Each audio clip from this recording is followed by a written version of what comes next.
Heute bete ich für ein Wunder in deinem Leben. Ich weiß nicht, wo du gerade stehst. Ich stehe hier irgendwo im Nirgendwo, sozusagen im Sumpf.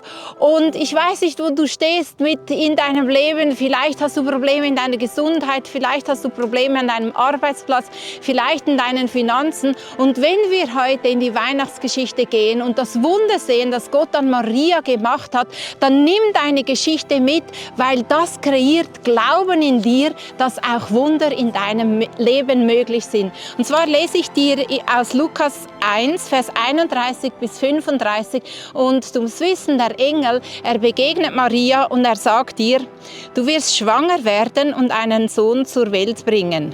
Jesus soll er heißen. Er wird mächtig sein und man wird ihn Sohn des Höchsten nennen. Gott, der Herr, wird ihm die Königsherrschaft seines Stammvater David übergeben und er wird die Nachkommen von Jakob für immer regieren. Seine Herrschaft wird niemals enden. Und Maria, sie fragt, wie soll das gehen? Ich habe doch noch nie mit einem Mann geschlafen. Und der Engel antwortete ihr, der Heilige Geist wird über dich kommen und die Kraft des Höchsten wird sich an dir zeigen. Darum wird dieses Kind auch heilig sein und Sohn Gottes genannt werden. Hey, und jetzt stell dir deine Situation vor, da wo du ein Wunder brauchst. Und stell dir vor, was sich ändern könnte, wenn die Kraft Gottes auch dich überschattet, wenn der Heilige Geist auch zu dir kommt in deinem Leben. Und ich stelle mir das folgendermaßen vor. Ich habe hier ein Bild mitgebracht und das ist Jesus, seine Liebe und das ist wie Maria, die an sein Herz fasst.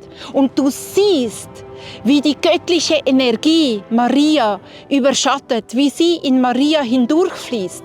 Und genau das ist das Bild für dich, für heute.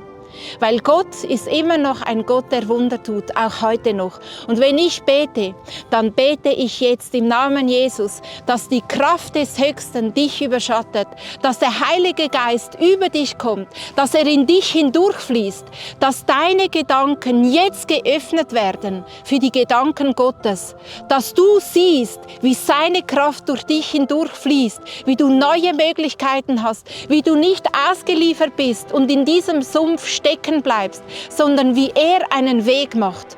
Und wir wissen aus der Geschichte aus der Bibel, dass Gott damals das Rote Meer nicht einfach weggenommen hat, aber er hat einen Weg hindurch gemacht. Und genau das proklamiere ich über deinem Leben, dass die Kraft des Höchsten sich an dir zeigt und dass du einen Weg siehst, einen Ausweg aus dem Sumpf, einen Ausweg aus dem Nirgendwo und dass du die Kraft Gottes spürst in deinen Finanzen, in deinem Körper, in deinen Beziehungen, an deiner Arbeitsstelle, weil Gott ist ein Gott, der Wunder tut, auch heute noch und auch in deinem Leben.